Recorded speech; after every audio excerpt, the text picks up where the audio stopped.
ఉచిత బస్సు ద్వారా నేను ఎంత లాభం పొందాను అంటే, నేను ప్రతిరోజు నేను బస్సులో తిరుగుతున్నంతసేపు నాకు ఇచ్చే బస్సు టికెట్ ప్రతి టికెట్ నేను దాచిపెట్టేసుకొని అది కౌంటింగ్ చేసుకుంటూ నేను ఎంత తిరుగుతున్నాను అని కాదు ముఖ్యము, నేను ఎంత లాభం పొందాను అన్నది నాకు ముఖ్యము.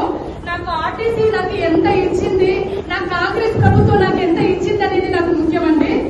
దాని టికెట్లన్నీ పోగు చేసేసుకొని దాని ద్వారా నేను ఒక చిట్టి కూడా 2 లక్షల చిట్టి కూడా వేసుకున్నానండి.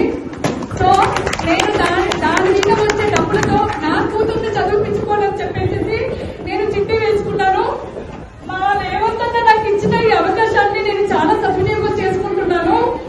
ప్రతి మహిళ మరి ఎక్కువగా గొడవ పడకుండా మనకిచ్చిన ఈ అవకాశాన్ని మంచిగా సద్వినియోగం చేసుకొని ప్రభుత్వం 10 కాలాల పాటు చల్లగా ఉండాలని కోరుకుంటున్నాను. మన రేవంత్ అన్న మళ్ళీ 10 సంవత్సరాలు మనకి మళ్ళీ రావాలి, మన కాంగ్రెస్ ప్రభుత్వం మళ్ళీ రావాలి. జై రేవంత్ అన్న, జై కాంగ్రెస్, జై కాంగ్రెస్. నాకు కాంగ్రెస్ మీద నాకు అభిమానం చాలా ఉందండి. నేను చాలా పేద కుటుంబంలో పుట్టాను నేను, కానీ నాకు ఇచ్చిన ప్రభుత్వం చాలా అవకాశాలు ఇచ్చింది. ఉచిత బియ్యం ఇచ్చిందండి. ప్రతి నెల 15,000 రూపాయలు అవుతుంటదండి మన ఇంటికి. 1 కిలో 50 రూపాయల కిలో బియ్యం సన్న బియ్యం తినాలి అంటే, కానీ నా పుట్టుకప్పటి నుంచి నేను దొడ్డు బియ్యమే తిని పెరిగానండి. ఇప్పటికీ కూడా నాకు ప్రభుత్వం ఆ బియ్యం తోట నేను తినుకుంటూ పెరుగుతున్నాను. దానికి వచ్చే 15,000 రూపాయలు కూడా నేను పక్కకి వేసుకొని అది కూడా చిట్టి వేసుకుంటున్నానండి.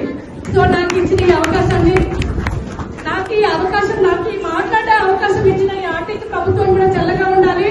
అందులో మనకి ఇంకా బస్సులు కూడా చాలా చాలా పెంచారండి.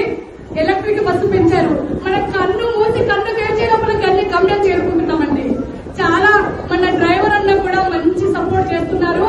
డ్రైవర్ అన్న తోటి ఏ మహిళా మనులు కూడా గొడవ పడతండి, దయచేసి చెప్తున్నాను మీకు. ఎందుకు అంటే నేను బస్సులో తిరుగుతున్నంతసేపు ప్రతి మహిళ డ్రైవర్ అన్న తోటి కానీ కండక్టర్ తోటి కానీ గొడవ పడుతున్నారు. అమ్మా మహిళా మనులు ప్లీజ్ దయచేసి చెప్తున్నాం, మనకిచ్చిన మంచి అవకాశాన్ని సద్వినియోగం చేసుకుందాము. మనం ఈ అవకాశాన్ని